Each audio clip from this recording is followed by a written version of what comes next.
Hold on here. My girl, hi, flirt.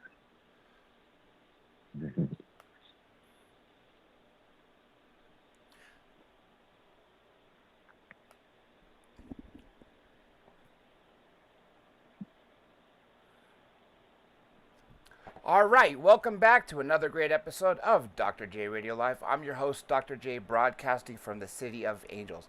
Or is it? How about City of Ghosts? Especially since we are in the month of October with 2 stars of Ghost Nation, formerly of Ghost Hunters. Now, one of the people, as you've heard from the show before, we've had on, which is the one and only Steve Gonsalves. Steve, welcome back, dear friend. Oh, thanks. Thanks for having me back. This is going to be a lot of fun. I'm excited to chat with you again. It's always a pleasure to speak with you. And if everyone recalls, he was a police officer. So I want to thank you again for your service. Please, my pleasure. Thank you. And we also have your co-star, Dave Tango. Dave, welcome to the show. Thanks for having me. Really appreciate it. Thank you. Your father, too, was a police officer, right? Yes, he was. And my brother is a cop as well. Now, that's one thing really cool because actually I've learned a lot from Steve about what that brought to the investigations. So let's talk a little bit about your background of why. I'm going to go, since Steve, we talked about your investigation skills brought to ghost hunting and now Ghost Nation. Mm-hmm. Dave, what has brought you to the challenge? Because I remember each member of the team has one individual skill that makes your team fully cooperate and work to each element. Now, you also having that element of having a family of cops, and of course, Steve being a cop yourself. Now, how has that helped your investigation into ghost hunting?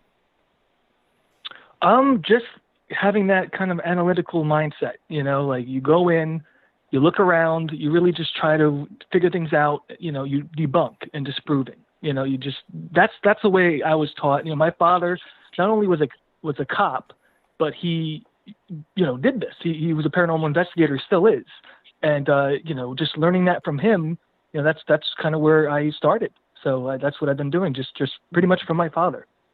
Now, Steve, okay, we've talked about you doing this before, about being a police officer. And if you recall, I asked you that question about which instruments would you have, and you kind of busted me there.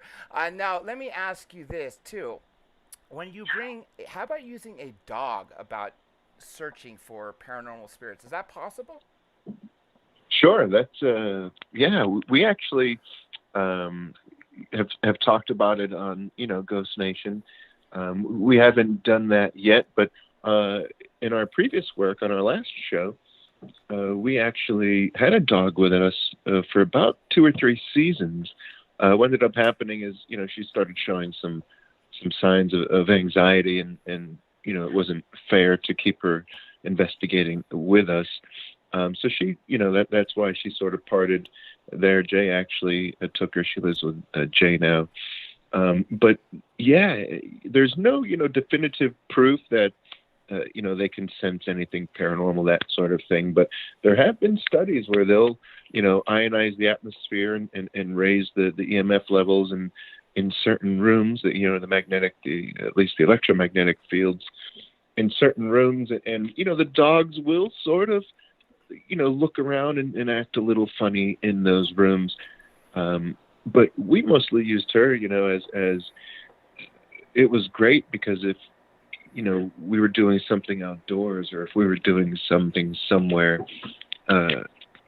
she would bark at animals, she would chase them out of bushes, she would so we were that much certain that, what we were dealing with was paranormal and not just, some animal that broke into an asylum and is running on the bottom floor that we couldn't see with our thermal.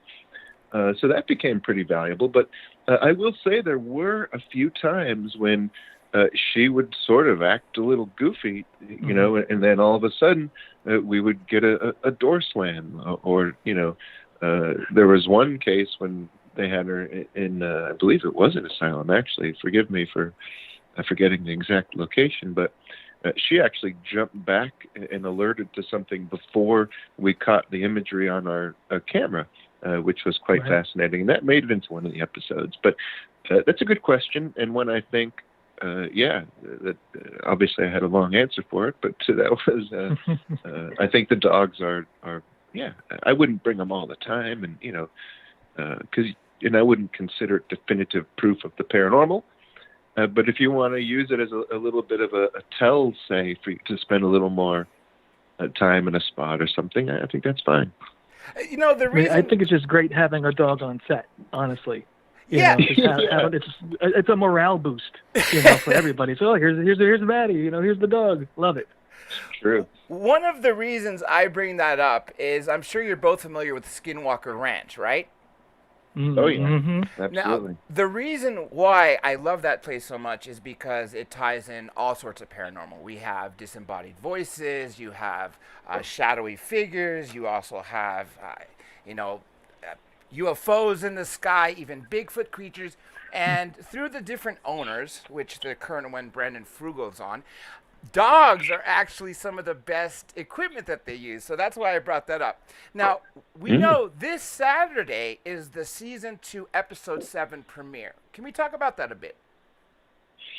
Yeah, we're really excited, for this. These are the first episode we were able to film before, this whole pandemic hit. So the episode you'll see on Saturday, we actually filmed, I think it was maybe in, actually I know it was exactly the first 2 weeks of March.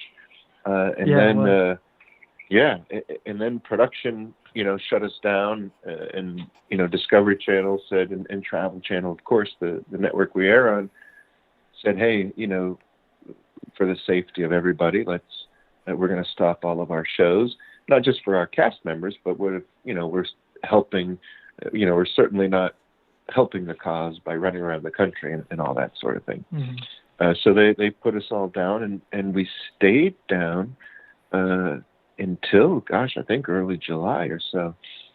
And then we started filming again the rest of season 2. So the first episode you see is in New Jersey. That's this Saturday, and we filmed that before, this whole terrible COVID thing happened. Right before, yeah. Yeah, right before.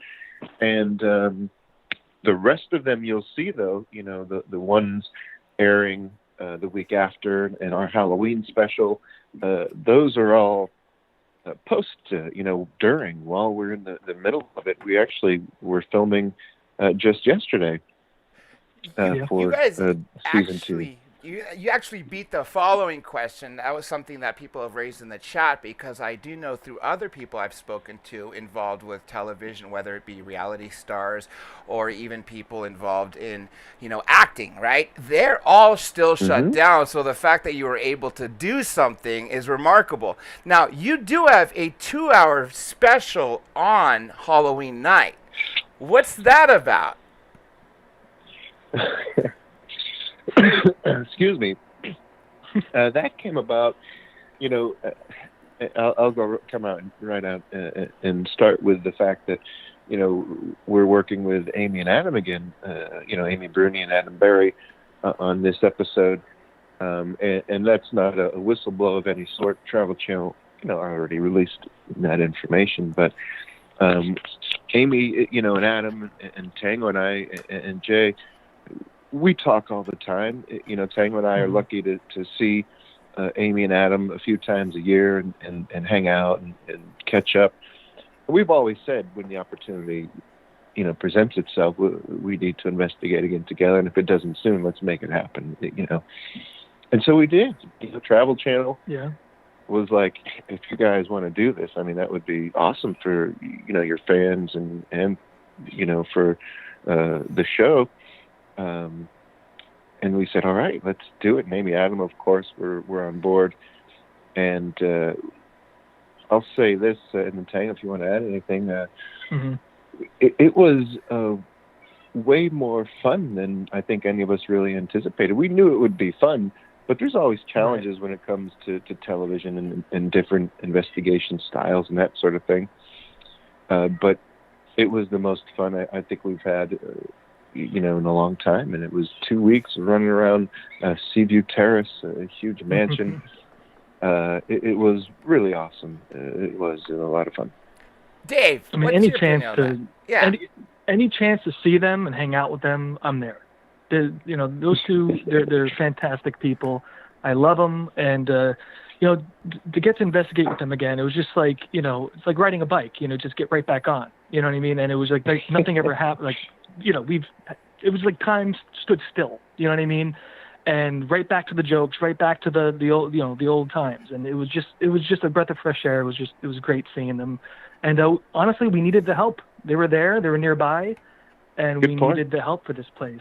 We really did. And it's like, we trust them, and we needed them. And they're like, yeah, we have some time. We'll come meet you guys over there, and let's hit this place hard. And we did. It's gonna be a great episode. I can't wait for everybody to see it. A lot of great stuff. Yep. Yeah, and honestly, I remember that too, being like, how are we gonna cover this whole place? What are we gonna do? It was Jay who was like, doesn't like Amy live like 20 minutes from here or something? Yeah, she did. And we're like, all right, let's give them a call. It was pretty cool. It happened pretty quick and just like that. I have 2 questions in the chat for you. Let me start with the first one here. This is from Tammy George, and let me read it word for word. She says, Dr. J, can you ask if they are ever do the Chris Watts house? They have police footage of talking spiritual voice from the search of the home. You know what? I haven't heard of this place, to be completely honest. So I'm going to grab my pen and paper here real quick and jot this down so I don't forget. What's the name of this place, Dr. J, if you don't mind? Absolutely. This is the Chris Watts house. Chris Watts house. I'm assuming like WATTS? Yes, WATTS. Right. And Tammy, if you can write any more that I could pass on to them after, I'd be more than happy to. The next question. I'm sorry, Tango. Have you ever heard of that place? No, I haven't, but we're about to. That's right. Yeah, that's right. Yeah, thank you. Thank you. Sorry, I wish I had more. Hey, that's okay. Don't worry about that. The other question comes from Chris K. It reads, have you ever come across someone who has possession? And, of course, I know we talked about that before, Steve. Yeah. Man. I haven't, personally. Yeah, Dave, there were a few times when, together investigating, we thought maybe there could have been something like that, but then we quickly found out it was just somebody with a nasty attitude when they were alive, not necessarily something demonic or evil.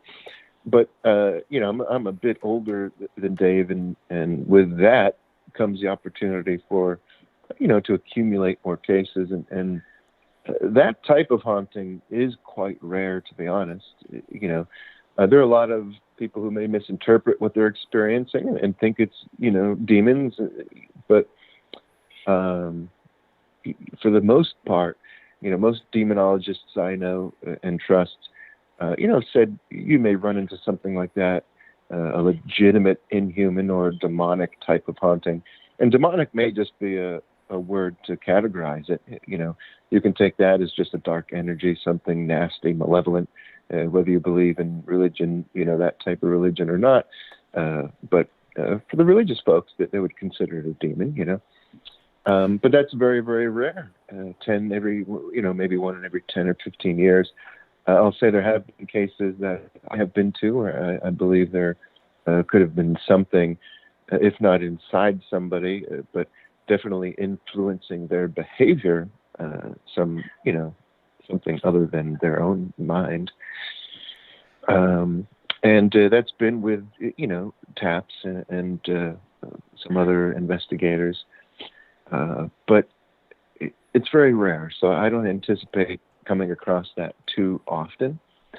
But I'll say, and this is honest, this season here, we may have come across a few things that were pretty dark, and we did have to get the help of, a few friends in the clergy. And I will say that once they did what they did, everybody, including the crew, And these are guys who don't believe in this sort of thing necessarily. They're just making a TV show. To them, it's fun, and we're all friends, and no big deal.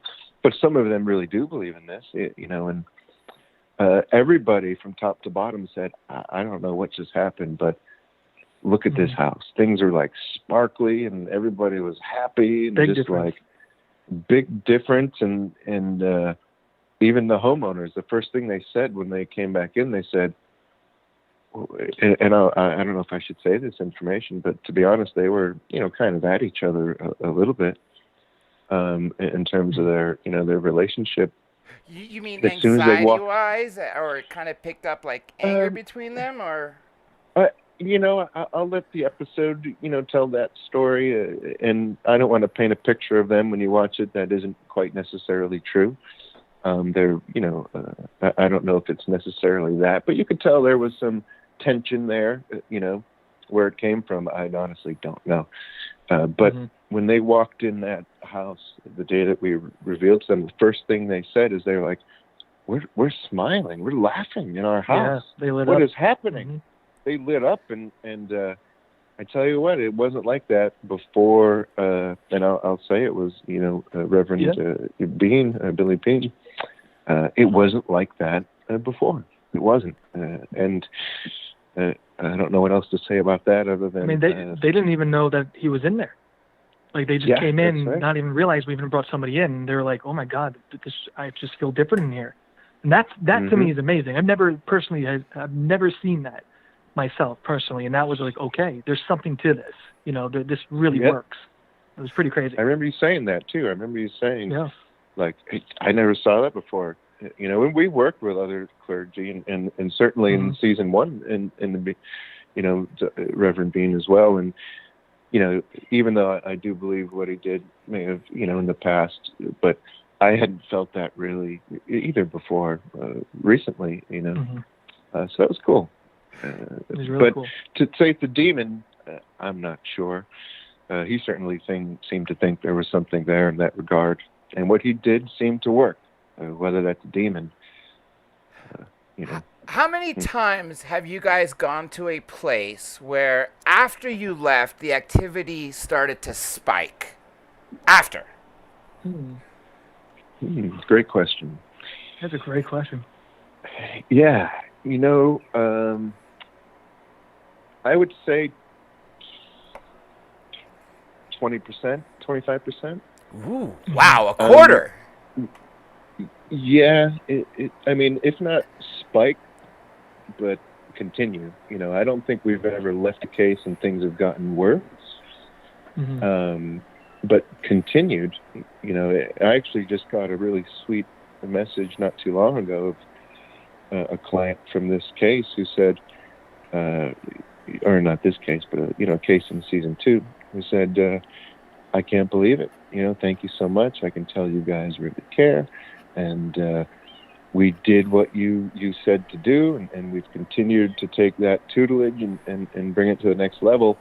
And we're having just a great time in our house now. We're not afraid. We don't walk around corners, and it was an amazing email to read. It was quite long, and I need to write back to them, to be honest with you. I feel kind of... Those emails, those messages, it's like that's the motivation. Getting those messages from the clients that we've worked with, and they're like, "This, you guys really, you fixed it. You guys really helped us." And even if it's continuing, they know how to handle it now.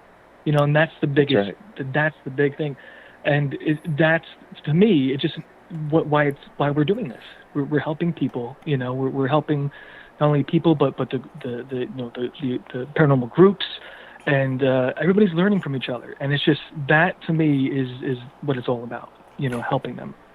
I agree. You're absolutely both helping them, and you're also inspiring people, a whole new wave of investigators. Now, how many people have both of you met throughout the years, especially since you've started doing Ghost Nation, which actually is, as I'm sure you know, because you already have so many years on TV, has done really well, exceptionally well. And as one of the greatest shows talked about, and we do know what we talked about, Steve, last time about, as you know, I've had Kevin Burns on last year, who sadly died, which is really sad. Now, Out of all the places that you've gone to, how many times have you had to go back a second and maybe a third time even? Oh, gosh. To be honest, if you're talking about cases off of television, ones that aren't, done. Luckily on Ghost Nation, we're able to spend as much time as we need at locations, and we do help people quite a bit. But if there weren't cameras involved and a production of sorts that has a timeline, the average case takes 4 months to 2 years, to really get somewhere.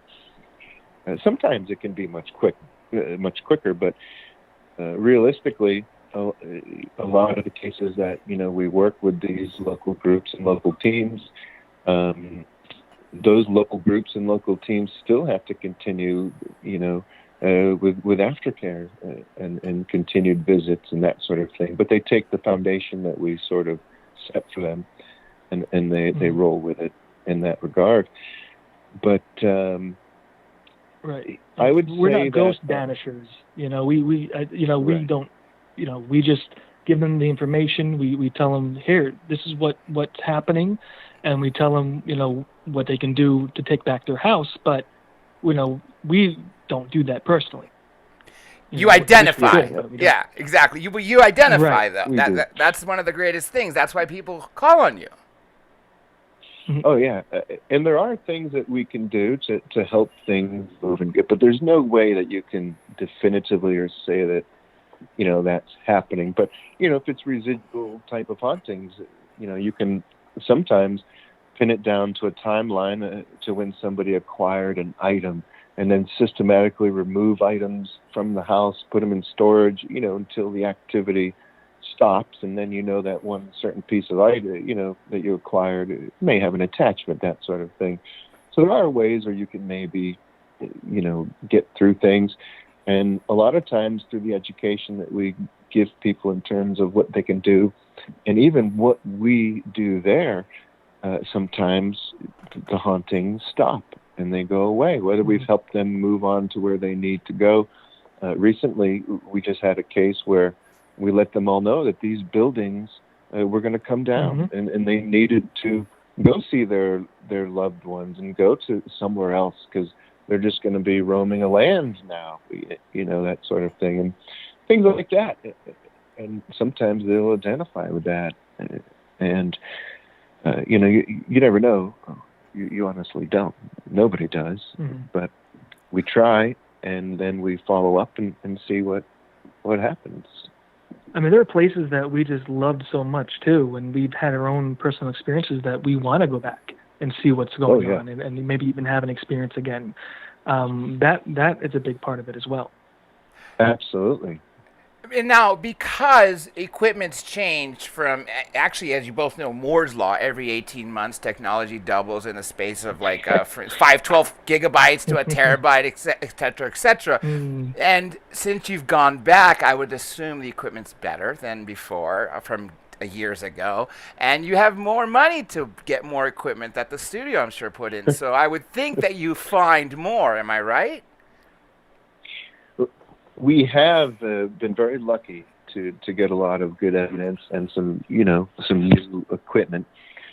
Every season, we all get together and put our heads together and try to, see what's out there and see what else. And the whole time we have people developing equipment for us or coming to us with equipment they've developed. Jay has pioneered some things himself. I got into a bit of the night vision game, and all of that does come together for better evidence, more evidence, even we're getting higher quality evidence. But in terms of new equipment, it's difficult. There are some tried and true pieces of equipment that we still use and have that we for us are must-haves, like the EMF, of course, and of course data collection and all of that sort of thing that you always will see us with. REM pods, those have become quite valuable. But we've implemented sonar, which is been pretty awesome.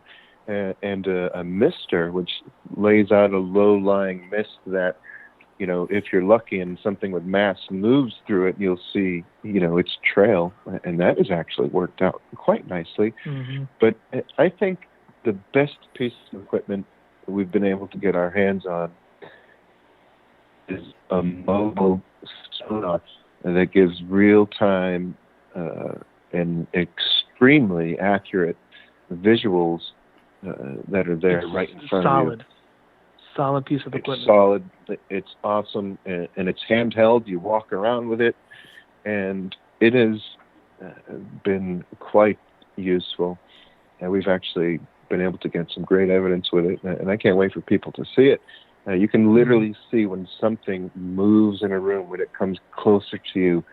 All of that, it's pretty awesome. Let me ask you this before I get to what else I see written here from somebody else. The selection process that you both go through, can you talk about that a bit to pick the clients you do? Sure, yeah. Naturally, anything with some sort of, if there's an actual call to action in terms of somebody is legitimately in some sort of fear or crisis, family, of course. We're trying not to investigate places just for our own benefit. Mm-hmm.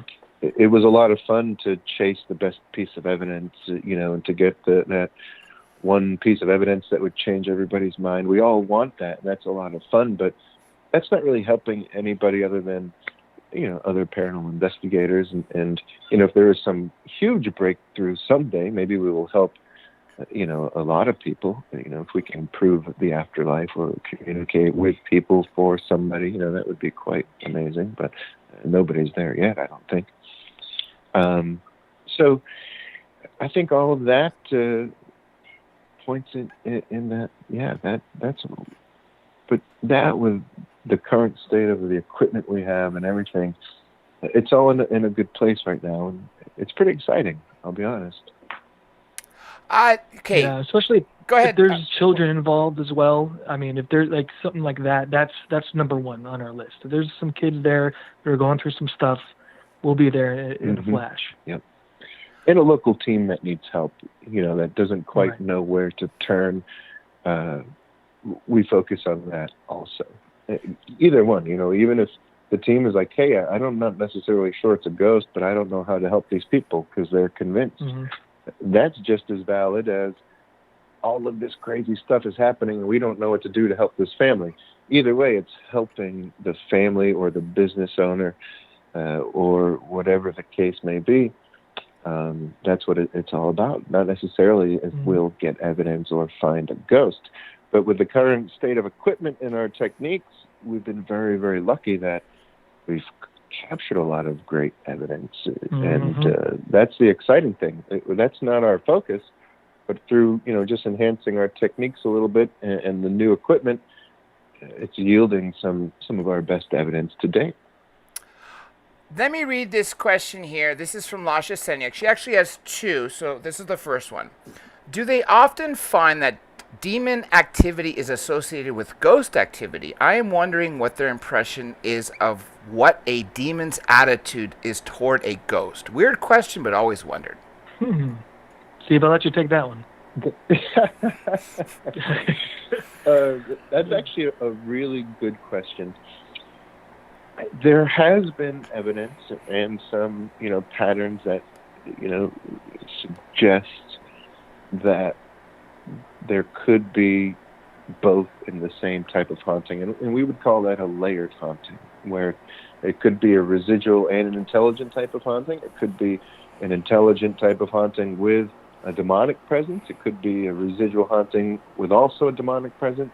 Because you have to think, a residual haunting is going to happen no matter, it's in the environment. It's science, it's history, it's in the environment, it's electricity in a certain way.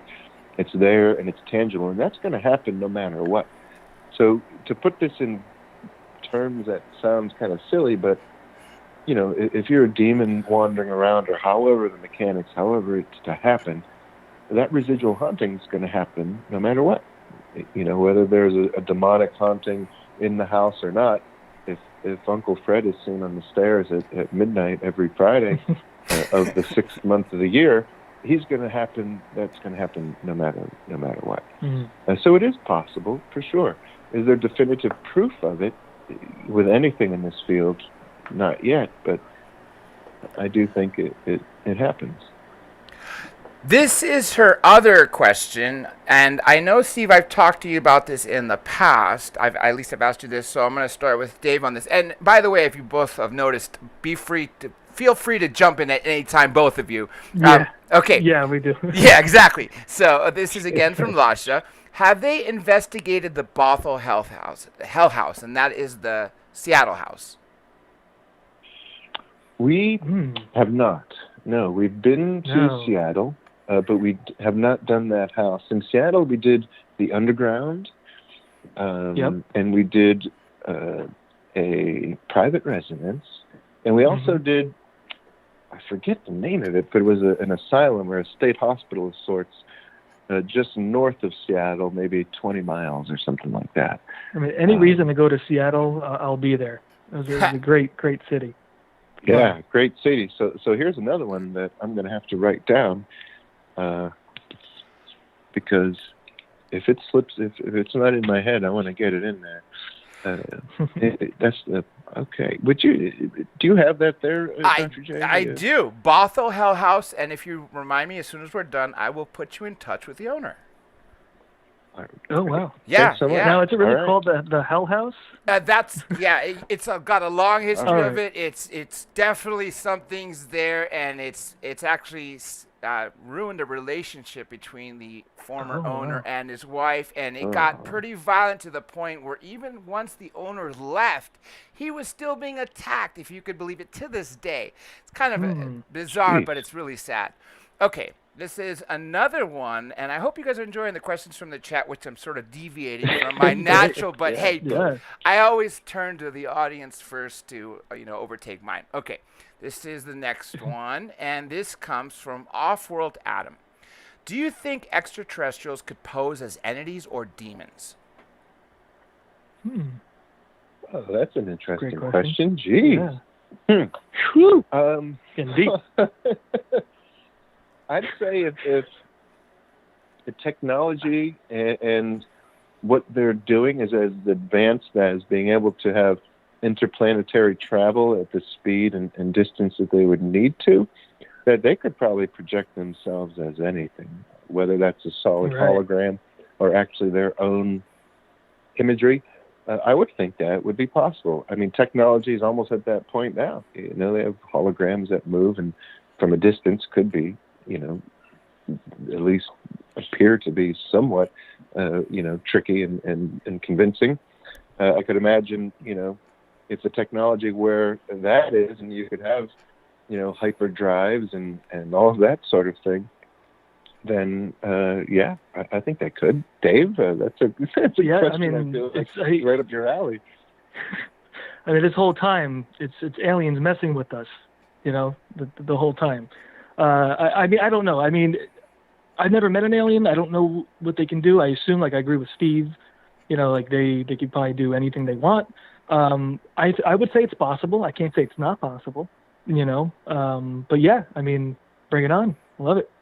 Bring it on. To me, jump in for this, actually, it wasn't until I started paying attention to the Skinwalker Ranch and the Stardust Ranch that I realized, you know what? Going back decades, paranormal was just clumped into that, right? We both watched Unsolved Mysteries. All three of us, and everybody's watched it, including the audience. Unsolved Mysteries, they would group it all. And then, of course, came the sort of split. We got ghosts, and we got UFOs and aliens. Now, it seems that ghosts, UFOs, aliens, Bigfoot are all sort of tied together, especially at these locations, which clearly, if those two are just, a few hundred miles away, how many of these other places exist? And that's what scares me the most, is that when you are seeing an alien, is it a ghost? Or when you're seeing a ghost, is it an alien? So, yeah. Okay. That would be Be quite a Next, mind trip. I know, right? Absolutely, absolutely. All right. This is from Alex Oyen. Where can we purchase this equipment, and what's the craziest thing Dave and Steve have ever witnessed? Ooh. Wow. Steve? All right. Well, I'd say purchase the equipment, things like REM pods, EMF gauges, and a lot of that handheld, laser grids.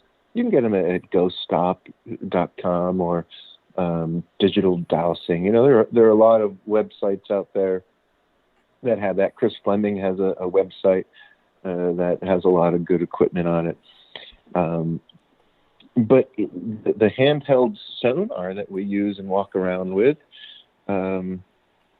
is just ours. We're the only people that have it right now. It's not in production anywhere. Gentlemen, you may know who they are, Scott Grunwald and Jeff Conkle there, those two nice fellas. They're both, they just have a mind for it, and they engineer all this equipment, and the opportunity was there for us to acquire a piece, and they only had one, and we were blown away by it, and we said we had to have it. So we have it. If they're able to make more, I'm sure they will. But yeah, we used it. It's quite awesome. They'll see that coming up in some of the episodes. Okay, this question is completely original, and I'm excited about this because I'm surprised I've never asked you, Steve, about this, or Dustin Perry, or any of the other people I've actually spoken to about this topic. So this is great. Okay, Norma DePrince asks, do atheists experience this, or only the religious? That's a good question. The paranormal. Well, I would believe if, atheists by definition, I don't think really believe in the paranormal at all. If you believe in the paranormal, you have to be open to the idea of some sort of afterlife and religion. So I don't know that an atheist would believe in the paranormal. Skeptics, for sure, they believe in the paranormal. Some of them, as long as they're skeptically minded and not, incredibly closed off. There are a lot of, I consider myself a skeptic, but I still believe in the things I've seen and experienced. I wondered that myself too. Like, if an atheist were to see something that was just unbelievable, like they saw it, it's a ghost, it's right in front of them, it's like, oh my God, there is something. Or there's like Steve said, by definition, they were like, there's no way, I need to figure this out, I must be hallucinating. What would it be? I mean, it's 50-50. I don't really know which way they would go. What comes to mind I is think. James Randi, when you just said that. Right. I would think, with James Randi, if he would see a ghost, would he... I don't think he would accept it under any terms. He wouldn't. But he would never take any drugs. He would never take anything. He would be the most sober man in the world. But if he were to see something like that, what would he say? I wonder, like if it's right in front of him, he knows he's not hallucinating, he shouldn't be, but he would have to be like, all right, there's no way, what just happened? I'm going to, spend the rest of my life trying to figure this out. But if he can't, then, what happens does he become religious? I really don't know. And paranormal doesn't necessarily. No, go ahead. That's what I was going to say. And sure. Steve, jump into that. Yeah. Jay, that would be interesting. James Randi, we've talked about him quite a bit, Dave. You know a little more about him, I think, than I do. But I don't blame him for any of those, for not believing. You probably shouldn't until you have your own experience. But yeah, agnostics might be a little more open to that sort of thing. Atheists, they don't believe, and not only do they not believe, they don't want you to believe in anything. They have an agenda.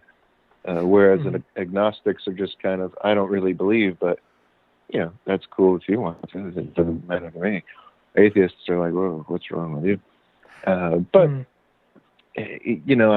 think if they have their own experience and they're not, like Dave said, if they're of sound mind and completely sober, maybe not even cough syrup or anything, maybe they will be swayed. Who knows? Is he the one? James Randi has any definitive proof, he'll give someone $1 million or whatever. Isn't that He him? took that down. Yeah, that's him. Yeah, he had that What? $1 million challenge, Oh, and it's now ended. Yeah, surprisingly. oh, I see. Really? Yeah, I believe as of 2012 or something like that. Yeah, unfortunately, it's been taken down.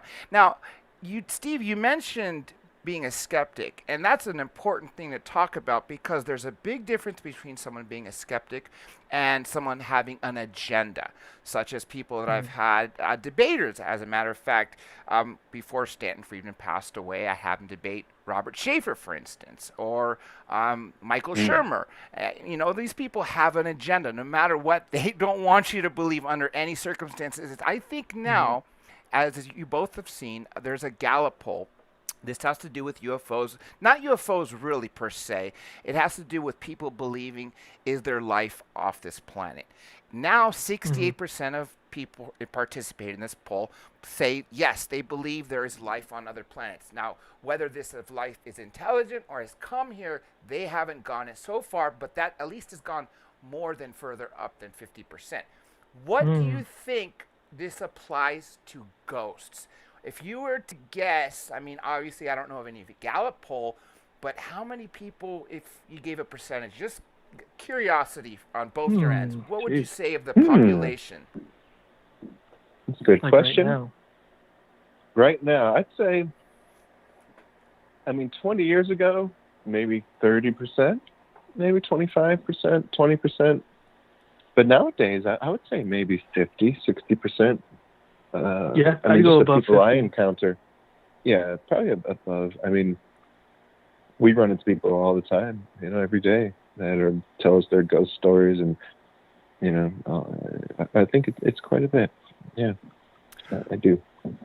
Okay, this is another one from Lasha here, if you guys want to take it. There are so many more animals on the earth than people. How come we don't see more animal ghosts? Does human consciousness have something to do with being a ghost?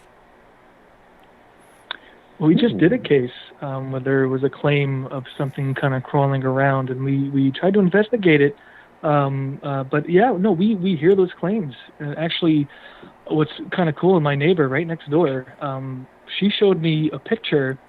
Her name is Margaret. She showed me a picture that one of the most impressive pictures I've ever seen of a potential a spirit of a horse. I guess next to me it was kind of like a farm area, and it was a picture taken with film, and you clearly see like the head and like the neck and the mane, and it's right there. There's no way it's anything else. It looks like a horse that was there. So it does happen.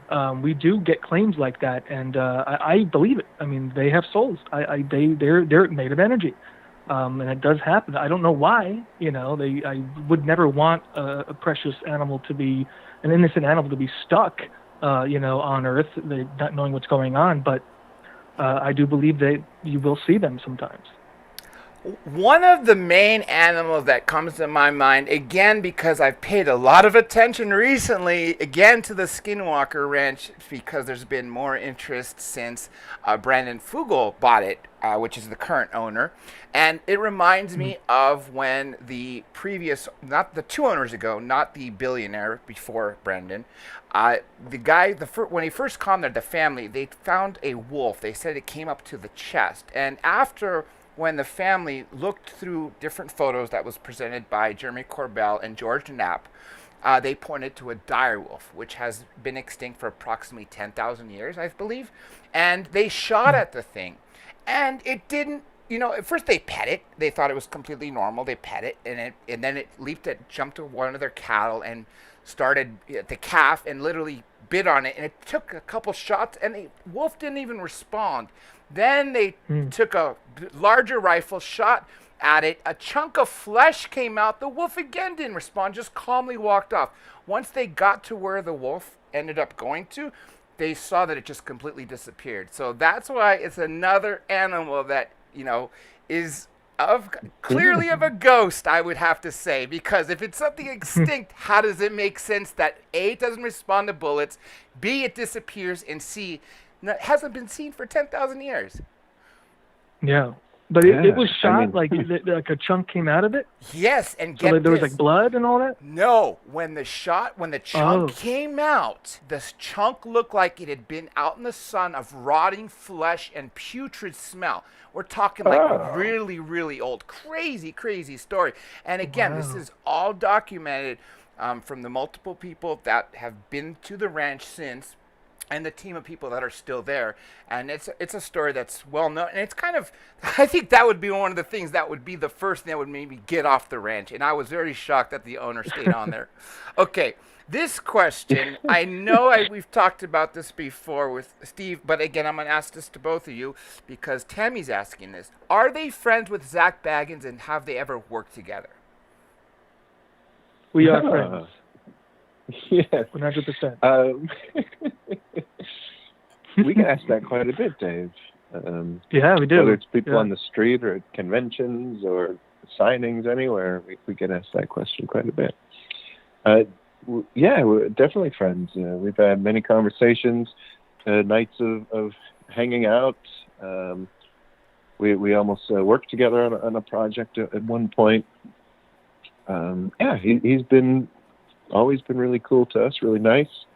There was a little the first time I'd ever met any of them was Aaron, and he just came right up to me and was like, "Holy cow, this is awesome! It's so great to meet you. I've loved your show since the beginning. This is crazy." And from then on, every time we've seen any of those guys, it's been nothing but hugs and high fives and hanging out, and from their early days with Nick Groff, we know Nick quite well. Also, I talk to Nick quite often. They were all just really nice guys, for sure. Great group of people. Mm-hmm. Are some ghosts see-through and others look solid? Or why are some ghosts see-through and others look solid? Is there a difference in energy? And that's also in the chat.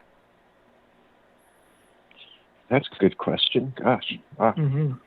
These are brain benders. The chat room is a bunch of smart people in there. Yeah, a bunch of smart people. I had to dig down into my brain Rolodex. I know. She was like, wow. This is great. So there are a lot of theories when it comes to that. I don't think any are definitive, sadly. If they are, I would love to know that. But the ones that seem to be most prevalent, I think the different. One is that it could be different optically. To some people it shows a little more solid, and to some a little more see-through, because everybody's eyes interpret light differently from different vantage points. It's coming and bouncing off of different ways, and also there have been reports of some people as they walk up to an apparition or a ghost that is still there, and they're allowed to get close enough.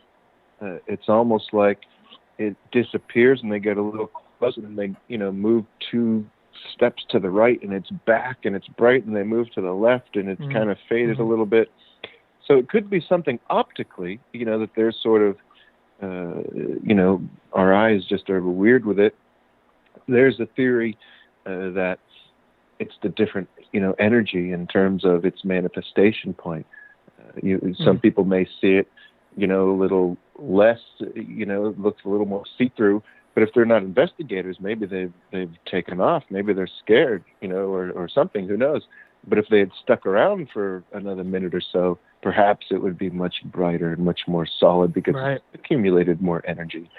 So there are a lot of different theories out there. It seems to be the vast majority of what people experience are either not translucent, but not quite solid, almost like an energy or electricity type of state. Not even electricity, because if you could see electricity, it wouldn't be transparent, just as lightning isn't. But energy of sorts, and it's really the basic 3 that people are bouncing around. I mean, in Ghost Nation, I want to say season 1, we actually caught footage of an actual manifestation. You see it kind of, just in its, energy form, kind of like a mist, and you see it just collect and form into a person. Like it looked like a solid person, basically. we were actually able to catch that, and that is a very rare thing. I've never seen that before, and for us to actually be the ones to catch that, and it's pretty amazing. And it's crazy because Jay and I were there reviewing evidence, and it happened. One of our cameras, it notified us that, hey, something with mass just walked by, and we checked it out, and we saw it and actually recorded it, showed it to us, but almost real time. And you see it manifest, become basically solid. You even see what looks almost like a bun. You can see details, and it walks off into an area, like into a wall, where I guess there used to be a door. And we ran in there looking around, but checked everywhere and couldn't find anything. But yeah, I mean, we've seen it. We caught it on camera, and I believe it was season 1. Correct me if I'm wrong, Steve, but we caught it. It was great. Yeah, you're right. And I've never seen a manifestation before. I've seen a manifestation in that sense, an anomalous vision that I can't explain. But I've never seen, and this sounds silly, but the manifestation of a manifestation. Right. I had never seen that before. And there it is, right before our eyes, energy culminating and turning into a solid visual. Does that mean a ghost? That's the trick. That's the thing. Right. That's the question. Here's a question that would be really hard to prove, I guess, in many ways. I don't know how, but let me ask it anyway. Do people that die in airplanes up in the sky, do their ghosts stay up in the air? Whoa, what is going on? It's another one. Yeah. Well, never heard that one before. You're right, Dave. I don't think I've ever had that question asked. Personally, I would think that if you believe in the residual type of haunting, in the sense that a traumatic, something traumatic will trap the energy, or the energy will absorb traumatic event or emotions, then there could be residual haunting type of place, or residual type haunting happening, up there, perhaps. Can you imagine, I'm sorry, Steve, can you imagine being a pilot and you're flying and you see, like, passengers going by, but without an airplane? You know what I mean? Like, that's insane. What would you do? Would you sort of like veer to the left and just try to avoid this spirit in the sky? I mean, honestly, I don't know what I would do. The ghost train in Ghostbusters with Ernie Hudson. Like, what are you going to do? Ghostbusters.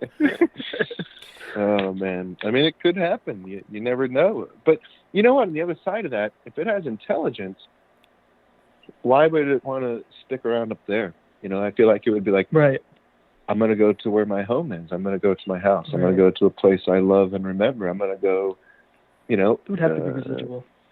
Yeah, I feel like it would have to be residual.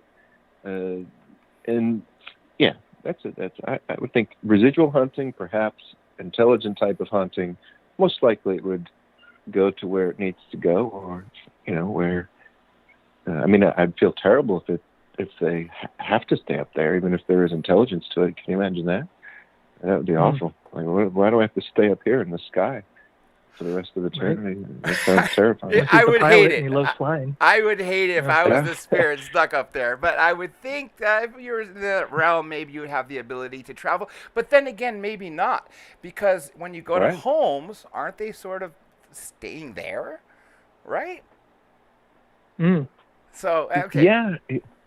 That's the irony of it. I mean, I would think if they stay in certain places, then why would they come back to the ground? But again, like, if I was a ghost and I had the ability to travel, like, I don't know, would you haunt airlines that are traveling at 400 miles per hour, 35,000 I go to other planets.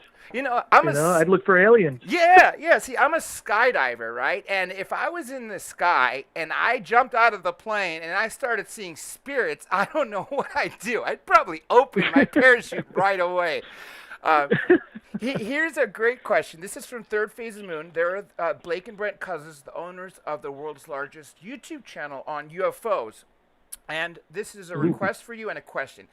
Have the ghost hunters, meaning you, ever done a hunt in Hawaii? If not, would love to take them to some hot spots. Ooh, Dave, Yes, I'll let you take we that have. one. Yeah, for the life of me, I can't remember exactly where we went, but it was flipping paradise. And I'll go back in a second. It was fantastic. The one unfortunate thing that happened was during the time the tsunami happened, and that was pretty rough. If you remember, Steve, I gave you a call. I was like, hey man, I'm just letting you know we're okay, but if you remember, like the sirens were going off, and that was pretty intense. Like people were like grabbing snacks and being like, okay, every man for themselves. Not really every man for himself, but it was scary. But besides that, I mean, please, yes, show us some spots. I'll be there. I love Hawaii. And that is the third thing that remind me after to remind you of. Okay, I'm going to take this last one from the chat because I know we're running out of time, and I do want to get a couple more about this upcoming second part of the season, should I say. I guess, what do you call it, season 2B, because it picks up from season 2, episode 7. So, okay, this is from Adam Rizzi. Have you ever investigated the ghosts of Marilyn Monroe or Elvis? Ooh, we have not. No. No. I mean, I would like to. I know Dustin Perry likes Elvis quite a bit. Our sound supervisor on our show, Ghost Nation, and previously our last show, he's an Elvis fanatic. So, Tango, are you into Elvis or Marilyn Monroe? Sounds like it'd be a lot of fun. Marilyn Monroe for sure. Hollywood. Yeah. We haven't, but I'd love to. She could haunt me any day. That's fine. Oh, Tango. Well, if you guys come to LA again, let me know. I would love to be on that hunt with you to definitely watch out for Marilyn Monroe. Now, okay, let me ask you about Evil Inc. I'm excited to know a little bit about that preview. Without giving too much about, what can you tell us about that? That place, it's in New Jersey. The Zone 13, right? Yeah, that's right. There was some really interesting. What actually ended up happening is this couple, they bought a property, and come to find out, that property's haunted. But they didn't know that before they, started turning it into a tattoo shop, and all of a sudden, all these things are happening. And you have to think, they're telling us that they can't keep staff, they can't do any of that sort of thing. So for me, being somebody who's heavily tattooed with full sleeves and my legs quite covered, that sort of thing, knowing that community, they're not people who, are going to quit their jobs over a ghost. They're just not. So to me, that spoke a little bit. I said, okay, these are people who are most likely, or at least I don't know any heavily tattooed people who are, afraid, but they can't keep the artists at their shop. And customers were starting to, notice things as well, apparitions, things moving, doors slamming for no reason. And they weren't quite sure what to attribute it to. Some antiques they have, some grisly oddities they have. They have a painting from a serial killer. Actually, I think it's a letter. No, it is a painting. Yeah, from a serial killer. They weren't quite sure what to make of it or why. And the local investigator was having all kinds of stuff happening with him and his team. And they ran to, they're going to run into crossroads because that's what our show is about. If he was able to, they were, at a point where they didn't need any more assistance, then they wouldn't be on the show. So, Now, briefly, it was an intense case. For the it was rest, an intense case. Oh, how long did you guys spend at that location? Usually we're there for a solid straight week, unless we need more time. Like, we have some 2-hour episodes, and every time a 2-hour episode has been a 2-hour episode, it's literally because we've been like, hey, Travel Channel, the fine folks over there, and even the guys who, the production company who make the show Ping Pong, we can't leave here. We need to spend another week here. We just have to, or else we're going to leave this family in quite a pickle. And every single time, they've all been so cool and have said, okay, guys, We know this is a passion for you and not just television. So take the time you need. We'll cover whatever the expense is or whatever needs to happen. They believe in what we do.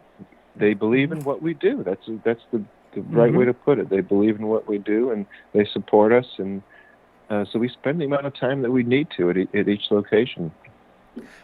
For the rest of this season, of the season 2, how many more episodes are there? And can you tell us if there's any that both of you are experiencing something unusual that you have not in your long career of investigating ghosts? Yeah, we have, let's see, that 6 aired in the beginning. And the reason they stopped is literally because of COVID-19. We got taken off the road. So the ones we were able to finish filming, once people were a little more, they allowed us to get into their homes again. Travel Channel felt a little more comfortable with the current state of testing and that sort of thing. We were able to knock out the other 14. So yeah, there's 14 episodes coming for them starting on the 17th. And one of them is a 2-hour Halloween special with Amy Bruni and Adam Berry. Holy cow! And it's a really fun episode too. We actually stayed the night there, which was fantastic. Yeah. Now, is that something you normally do? Spending the night? No, we value sleep. We don't want to get woken up all night long with doors slammed. Yeah. No. Dirty hallways, we do sometimes. a cot. Yeah, there's dirty hallways and a cot. That's basically what we did. It has happened. We do. If we have a shorter amount of time, say in the past that we'd spend at a place, we may spend the night. But regardless if we're there, our equipment is always there. We'll leave the cameras up overnight, rolling, continued surveillance, and then we review all of that. We have cameras now that luckily alert us when something with mass moves in front of it, that sort of thing, and pretty awesome. Now, if you both can stand by after we finish for a quick moment so I could tell you what I wanted to tell you from the questions from the chat that were asked about, say, the Bothell Health, etc. Let me give you both a chance to give a final statement. First of all, for everyone out there, remember, this Saturday, the 17th, Season 2, Episode 7, I guess we call it a premiere because it is the second part of this season. So I'll start with Dave first and I'll leave it with Steve. Go ahead, Steve. Well, I just got to say, I got to give a lot of props to your chat room. This is my final statement. You guys have been, these are great questions. Definitely threw us for a loop a couple of times, and we appreciate that. So it made us think. So thank you guys, and please tune in. It's going to be fantastic. This episode, a lot of crazy stuff happened. And to continue to answer what you were asking about if anything happened that we never experienced, yes. And in this case that you're going to see, a few things happened to me that I've never experienced before.